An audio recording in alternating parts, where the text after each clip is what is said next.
Anda masih menyimak Ruang Publik Indonesia by KBR dengan tema bersuara lewat foto, dan kami juga masih berbincang soal hak dasar dalam menghargai sesama. Dan kami juga sedang membahas Love Buzz, a Photography Exhibition bersama dengan Wakil Koordinator Generasi Pintar Giani Budiningsi Istira, dan juga produser Love Buzz KBR Asrul Dwi, dan Koalisi Rawat Hak Dasar Jonta Saragi. Tapi sebelum kita lanjutkan nih, kita juga akan memutarkan cuplikan obrolan KBR bersama dengan salah satu fotografer yang mengikuti pameran ini, Veronica.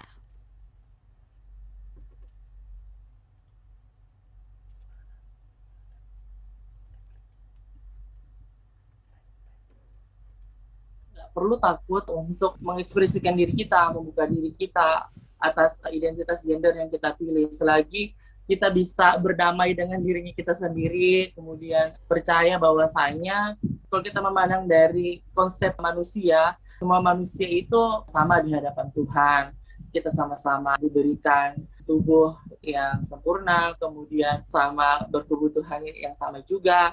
Jadi foto ini dijadikan sebagai gambaran bahwasanya kita tuh punya posisi tawar di kehidupan masyarakat. Jadi kita tuh punya peran penting di kehidupan masyarakat. Jadi yang punya peran itu bukan hanya laki-laki, bukan hanya perempuan, tetapi seorang komunitas queer atau komunitas LGBT itu sebenarnya punya posisi atau peran masing-masing di masyarakat.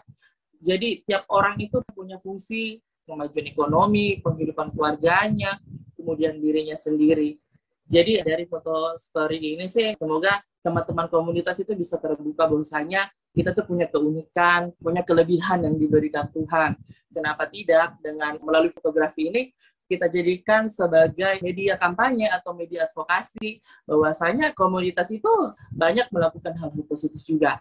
Nah, apalagi untuk masyarakat yang secara langsung nanti secara offline ya melihat pameran foto story ini supaya mereka itu mempunyai mindset yang terbuka bahwasanya kita itu bukan diciptakan hanya dua kotak, jadi bukan hanya kotak perempuan dan kotak laki-laki, tapi kita itu sebenarnya harus menciptakan banyak kotak, jadi setiap orang berhak memilih kotaknya masing-masing. Jadi masyarakat harus melihat bahwa keberagaman itu harus diberikan ruang juga. Jadi mindsetnya masyarakat itu terbuka, oh bahwasanya selama ini yang berperan di adat misalkan itu bukan hanya laki-laki dan perempuan, tapi gender lainnya juga punya peran sih.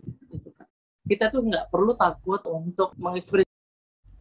Ya, tadi kita sudah dengarkan suara salah satu fotografer yang mengikuti pameran ini gitu ya, Veronica. Nah, Srul, tadi penjelasan si V ini soal pameran yang dia ikuti, soal kolaborasi pameran gitu. Kita bisa ikut di mana dan gimana caranya?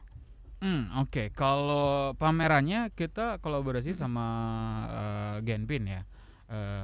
Karena itu Gennya ada di sini. Oke. Jadi pamerannya bareng kita mulai tanggal 20 sampai 24 dan Besok ya berarti startnya. oh iya udah besok ya. Iya dong. Iya benar. Oke. Jadi dari sekarang kita harus mengingatkan dong, jelas. Untuk Oke. info lengkapnya bisa dicek di akun sosial media KBR atau juga untuk tiketing dan sebagainya karena kan protokol kesehatan masih harus jalan gitu ya. Masih harus diterapkan, bisa di tiket.jipfest.com gitu. Bisa dicek di sana jadwalnya kapan-kapan aja bisa datang untuk ngelihat pamerannya gitu.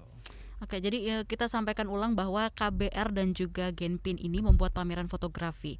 KBR mengangkat judul Love Buzz, a Photography Exhibition, Genpin dengan skala di skala a Photo Exhibition. Nanti juga akan ada acara bersama ya, yaitu Artist Talk di hari Minggu dengan judul yang sama, bersuara lewat foto. Jadi perlu dicatat nih, yang paling penting catat tanggalnya dari 20 sampai 24 akan ada pamerannya di 20 sampai 24 November 2021. Lokasinya itu di Kota Tua, di Historia. Jadi ini adalah bagian dari JIPFest, yaitu Jakarta International Photo Festival 2021. Nah, kita balik lagi ke Mbak Giani ya. Mbak Giani, diskriminasi ini kan masih banget sering kita temukan, termasuk kepada disabilitas juga nih Mbak. Sebenarnya kenapa Mbak hak dasar masyarakat kita itu kok kayaknya susah banget dipenuhin? Apa sih yang sebenarnya jadi persoalan sampai saat ini? Kalau menurut saya sendiri itu yang pertama ruang keterlibatan dan yang kedua itu ketidakhadiran baik dari pemerintah maupun masyarakat itu sendiri. bisa jadi kalau mungkin kita refleksikan itu justru kita sendiri gitu yang berkontribusi memperluas jurang kesenjangan sosial yang ada di masyarakat tanpa kita sadari. Dari tadi kan juga sudah banyak disinggung ya, dan kalau saya mengutip dari Pramudia Anantatur gitu ya, salah satu penulis, adil itu dimulai dari sejak dalam pikiran. Dan saya juga berpikir kalau segala sesuatu itu dimulai dari cara kita memandang, dari cara kita berpikir gitu. Contohnya nih, misalnya ketika kita bertemu dengan seorang disabilitas, banyak faktor yang sebenarnya itu berkontribusi untuk membentuk pola pikir kita.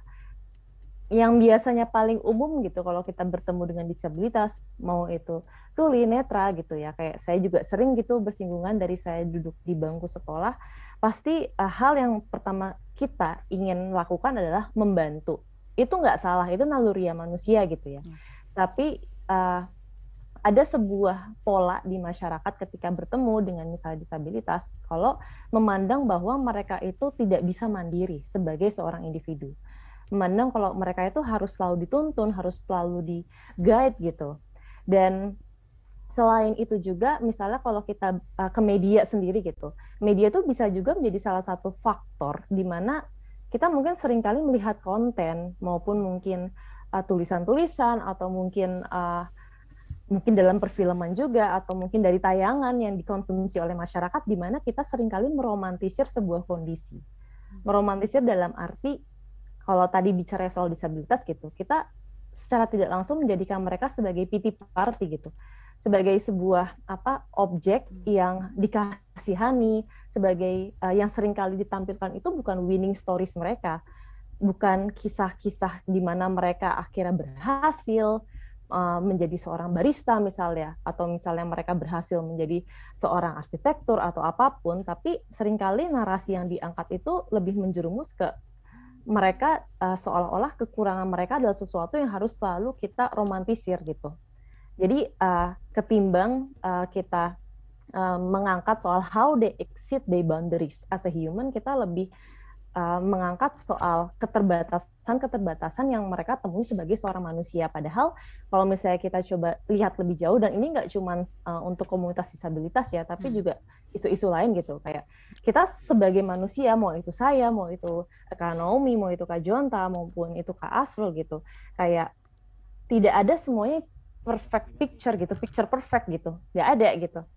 Dan itu sih, dan kemudian salah satunya juga ketika misalnya kita sebagai masyarakat, kita itu dipupuk dengan pemahaman terhadap kondisi kemiskinan atau kerentanan itu sendiri. Misalnya mungkin kita mengalami gitu ya, kita experiencing di mana kita melihat sebuah berita, kita melihat sebuah kondisi di mana contohnya misalnya kita melihat nih perbedaan keluarga yang tinggal di rumah dengan lantai ubin misalnya, dengan lantai tanah, dan kita udah punya konsepsi bahwa kalau yang lantai tanah itu miskin. Itu tuh sudah dibangun gitu, sudah dikonstruk seperti itu, padahal belum tentu. Belum tentu gitu. Semua itu tergantung, semua itu juga tergantung dari budaya, dari kultural, dari ya kalau misalnya nih ada keluarga yang tinggal di lantai dengan tanah, dengan lantai dengan ubin, saya tinggal dengan lantai dengan ubin, tapi saya nggak bisa tuh berburu, saya nggak bisa tuh jadi seorang yang bisa memancing ikan atau survival di hutan, tapi mereka bisa dengan resource mereka gitu. Jadi kayak intelijensi manusia itu terlalu dikelompokkan dengan adanya kemajuan gitu. Justru bisa jadi intelijensi kita atau kemajuan dari sebuah era, sebuah revolusi itu bisa jadi sebuah titik kemunduran kemanusiaan itu sendiri. Dan tidak hanya soal lantai, ubin, dan tanah, tapi cara kita mendefine kaya dan miskin gitu. Misalnya anak yang punya telepon seluler, iPhone, atau merek-merek lainnya itu udah pasti kaya, privilege. Tapi orang yang mungkin tidak bisa menggunakan dibilang underprivileged, padahal belum tentu. Bisa jadi yang punya iPhone dia nggak bisa tuh dia harus manjat pohon kelapa buat minum air kelapa doang. Bisa jadi dia kelaparan kalau ditinggal di hutan gitu kan. Dan selain itu juga ya basically it all comes down to education gitu, pendidikan lagi, bagaimana kita konsep mengenal, bagaimana kita konsep mengetahui. Sebagai saya orang muda gitu ya, remaja gitu, sebenarnya yang perlu ditekankan tuh kita emang perlu lebih banyak mendengar. Udah banyak orang yang berbicara, tapi masih sedikit orang yang mendengar. dan berinteraksi. Karena agar kita mengenal ya caranya dengan kita membuka nih ruang-ruang keterlibatan masyarakat dan dialog seperti ini yang lebih luas, agar sekat-sekat itu tuh bisa terlampaui, dan tentunya kita butuh kolaborasi di situ. Kita nggak bisa kerja sendiri. Itu sih mungkin salah satunya ruang keterlibatan, dan ketidakhadiran kebijakan mungkin ada tapi tidak terimplementasi. Kemudian masyarakat juga tidak hadir dalam arti ya tadi ya ambiguitas itu gitu. Akhirnya komunitas rentan diambang antara ada dan tiada. Akhirnya hanya melihat kotak 2 padahal kotak itu bisa aja banyak. Bisa macam-macam gitu ya. Nah ini Mbak Giani, Asrul dan juga Jonta sudah ada penelpon kembali. Kita coba angkat dulu. Ada Aisyah di Jakarta, silakan dengan pertanyaannya. Selamat pagi. Halo, selamat pagi Kak. Iya, pagi, silakan. Iya, aku mau nanya ini. Ya, apa tuh ininya? Iya, aku mau minta tips untuk ini, untuk menyikapi. Oke. Menyikapi? Untuk menyikapi teman-teman transgender. Oke, cara bijak itu harus seperti apa? Karena kan di masyarakat kita kan transgender itu satu topik yang masih cukup tabu ya untuk dibicarakan ya. Baik, ada lagi kah Aisyah? Oke, udah gitu aja Kak. Baik, terima kasih Aisyah di Jakarta. Nanti akan dijawab ya. Tapi sebelumnya gimana? Nanti kita akan lanjutkan kembali tentunya setelah break yang satu ini.